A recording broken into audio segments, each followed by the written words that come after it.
오늘 제가 읽어드릴 부분에 대해서 좀 간단하게 소개를 좀 해드릴게요. 첫 번째가요. 우리가 죽어서 십계명 같은 거 안 지켰는데도 천국에 갈 수 있을까? 그런 부분하고요. 두 번째가 신이 형상대로 우리 인간을 창조했다고 했는데 그럼 혹시 우리도 신? 근데 신은 인간을 왜 창조한 걸까? 그리고 세 번째, 인간을 불행하게 하는 가장 큰 원천 중 하나는 바로 이것이다. 두 글자인데요. 한번 생각해 보세요. 그리고 마지막 네 번째가요. 우리가 싫어서 싫다고 저항하면 저항할수록 오히려 그것이 현실이 돼서 나타난다. 공감하시나요? 이런 내용을 중심으로 제가 오늘은 좀 소개를 좀 해드릴게요. 편안하게 들어보세요.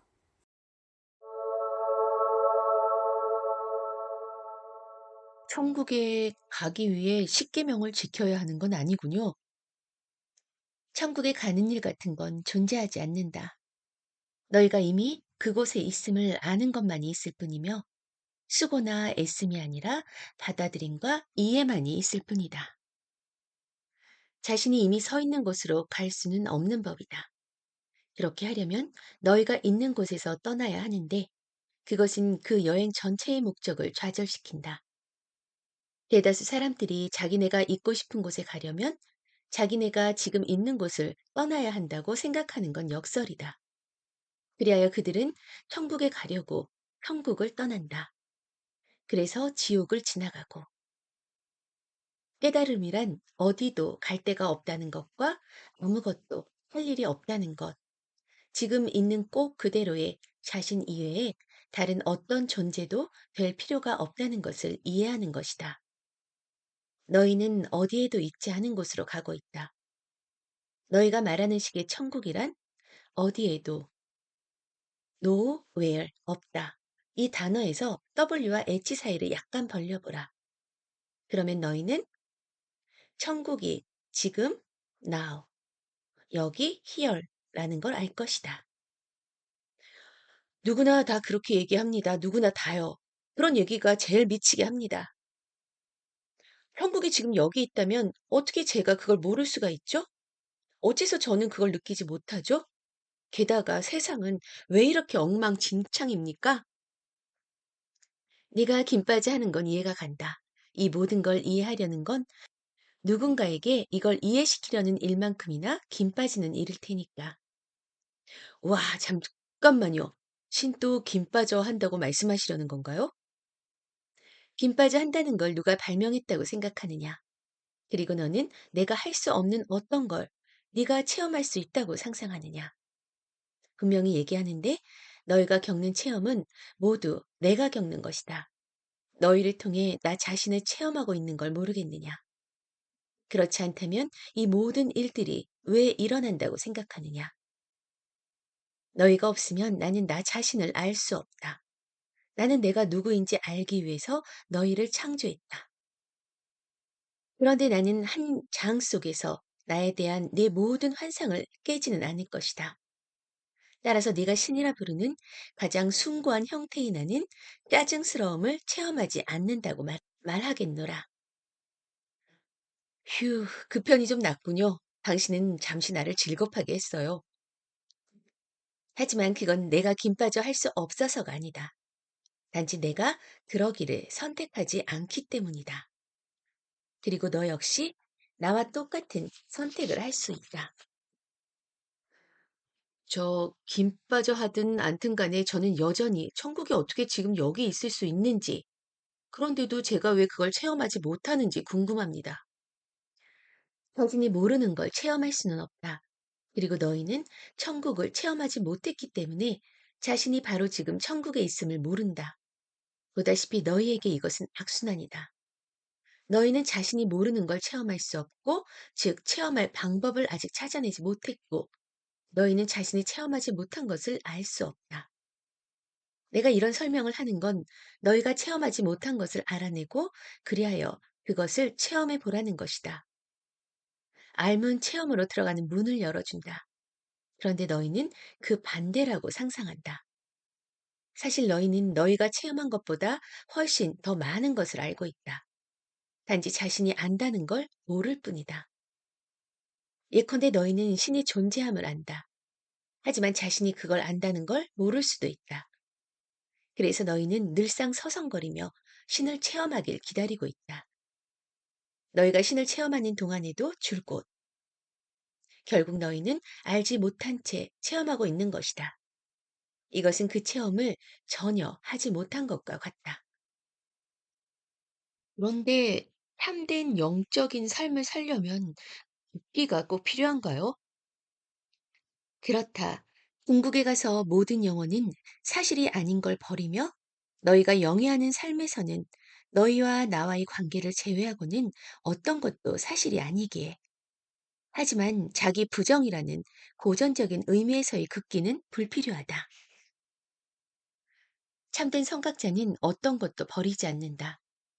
참된 성각자는 그것을 그저 옆으로 제쳐놓을 뿐이다. 더 이상 쓸모없는 것들을 처리할 때처럼. 너희에게 자신의 욕구들을 극복해야 한다고 말하는 사람들이 있다. 나는 그저 그것들을 바꿔야 한다고 말한다. 전자의 실천은 엄격한 훈련처럼 여겨지지만 후자의 실천은 즐거운 연습처럼 여겨진다. 신을 알려면 세속적인 온갖 열정들을 극복해야 한다고 말하는 사람들이 있다. 하지만 그것들을 이해하고 인정하는 것만으로도 충분하다. 너희가 저항하는 건 지속되고 살펴보는 건 사라진다. 세속적인 온갖 열정들을 극복하려고 열심히 애쓰는 사람들은 종종 그 일에 너무 열심히 매달린 나머지 그것 자체가 그들의 열정이 되고 만다. 그들은 신을 향한 열정, 신을 알고자 하는 열정을 가지고 있다. 그러나 그 역시 똑같은 열정일 뿐이어서 어느 한 열정을 다른 열정으로 바꾸는 것이지 열정을 없애는 것이 아니다. 그러므로 너희가 열정을 느끼는 것에 대해 열정을 느낀다는 판단을 내리지 마라. 그저 그것을 알아채고 난 다음 되고자 하는 존재라는 관점에서 보았을 때 그것이 너희에게 도움이 되는지만 알아보라. 너희는 끊임없이 자신을 창조하는 행동을 하고 있다. 너희는 순간순간 자신이 누구이고 무엇인지를 결정하고 있다. 너희는 주로 자신이 누구에게 그리고 무엇에게 열정을 느끼는가와 관련된 선택들을 통해 이것을 결정한다. 소위 영적인 길을 걷는 사람은 흔히 모든 세속적인 열정, 모든 인간적인 욕구들을 버린 것처럼 보인다. 하지만 그 사람이 해온 건 그런 열정과 욕망을 이해하고 그것이 환상임을 깨닫고 자신에게 도움이 되지 않는 열정들에서 비켜서는 것이었다.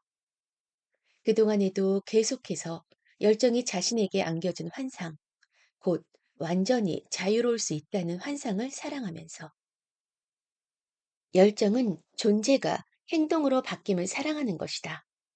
열정은 창조의 엔진에 연료를 공급해준다. 그것은 개념을 체험으로 바꾼다. 그러니 결코 열정을 부정하지 마라. 그렇게 하면 참으로 되고자 하는 자신을 부정하게 된다. 극기는 결코 열정을 부정하지 않는다. 극기는 단지 결과에 대한 집착만을 거부한다. 열정은 행동에 대한 사랑이다. 행동은 체험된 존재다. 그런데 흔히 행동의 일부로 무엇이 창조되는가? 기대이다. 기대 없이 특정한 결과들을 요구하지 않으면서 삶을 사는 것. 그것이 바로 자유다. 그것이 바로 신성이다. 그것이 바로 내가 사는 방식이다. 당신은 결과에 집착하지 않습니까? 절대로 않는다. 내 기쁨은 창조에 있지 결과에 있지 않다. 극기는 행동하지 않겠다는 결정이 아니다. 극기는 특정 결과를 기대하지 않겠다는 결정이다. 여기에는 아주 큰 차이가 있다. 열정은 존재가 행동으로 바뀜을 사랑하는 것이다. 라는 말씀이 무슨 뜻인지 설명해 주십시오. 존재함은 존재의 최고 상태다. 그것은 가장 순수한 본질이다. 그것은 지금과 지금 아님, 전체와 전체 아님, 신의 항상 그대로임과 결코 아님, 둘 다를 아우르는 것이다. 순수 존재는 순수한 신성이다. 그러나 우리는 단순히 존재하는 것만으로는 결코 충분치 않았다. 우리는 늘 우리가 무엇인지 체험하길 갈망했다. 그리고 그것을 이루려면 행동이라는 신성의 전혀 다른 측면이 필요했다. 예컨대 너희 자아의 핵심부가 그 멋진 사랑이라는 신성의 한 측면이라고 해보자. 사실 사랑이야말로 너희의 실체다. 그런데 사랑이라는 것과 뭔가를 사랑한다는 것은 전혀 다른 문제다. 영혼은 자신을 체험 속에서 인식하기 위해 존재하는 것에 대해 뭔가를 하고자 갈망한다. 그리하여 영혼은 행동으로 자신의 가장 고귀한 관념을 실현시키고자 한다. 이렇게 하려는 충동을 열정이라고 한다. 열정을 죽여라? 그러면 너희는 신을 죽이게 된다. 열정이란 요, 안녕 하며 인사하고 싶어 하는 신이다. 그러나 알다시피 일단 신 혹은 너희 내면의 신은 그런 식의 사랑을 하고 나면, 즉 자신을 실현시키고 나면 더 이상 아무것도 필요로 하지 않는다. 반면에 인간은 흔히 투자한 것에 대한 반대급부를 필요로 한다. 만일 우리가 누군가를 사랑한다면 그것도 좋다. 하지만 상대방에게서 그 사랑을 어느 정도 되돌려 받는다면 그건 더 좋은 일이라는 식이다. 이것은 열정이 아니다. 이것은 기대이다. 기대는 인간이 겪는 불행의 가장 큰 원천이며 인간을 신에게서 떼내는 것이다. 극기는 동양의 일부 신비주의자들이 삼매경이라 불러온 체험, 즉 신과의 하나됨과 신과의 합일, 혹은 신성과의 융합과 신성으로의 녹아듦을 통해 이 분리 상태를 끝내고자 하는 것이다. 그러므로 극기는 결과를 거부하지만 열정은 결코 거부하지 않는다. 사실 성각자들은 열정이야말로 신에게 이르는 길, 자기 실현으로 가는 길임을 직관으로 안다. 만일 네가 어떤 것에 대해서도 열정이 없다면 너는 전혀 사는 게 아니라는 세속의 표현조차도 이 점을 잘 드러내준다. 너희가 저항하는 건 지속되고 너희가 살펴보는 건 사라진다고 말씀하셨는데 그 뜻을 설명해 주시겠습니까? 스스로 어떤 실체성도 부여하지 않은 것에 저항할 수는 없다. 어떤 것에 저항하는 행동은 그것에 생명을 주는 행동이다. 어떤 에너지에 저항할 때 너희는 그것이 거기에 자리 잡게 한다. 저항하면 할수록 그것은 점점 더 현실이 된다. 너희가 저항하는 것이 무엇이든 간에 너희가 눈을 뜨고 살펴보는 것은 사라진다. 즉 그것은 그 환상적인 형태를 유지하기를 그친다. 만일 너희가 어떤 것을 살펴본다면, 그것을 진짜로 살펴본다면 너희는 그것을 꿰뚫어 보게 될 것이며 그것이 너희에게 보여주던 모든 환상을 꿰뚫어 보게 될 것이다. 그러면 네 시야에 남는 것은 오직 궁극의 실체뿐이다. 궁극의 실체 앞에서 너희의 허약한 환상은 아무 힘도 갖지 못한다. 그것의 악의 힘은 점점 약해져 너희를 오래 붙들 수 없다. 너희는 그것의 진실을 본다. 그리고 진실은 너희를 자유롭게 해준다.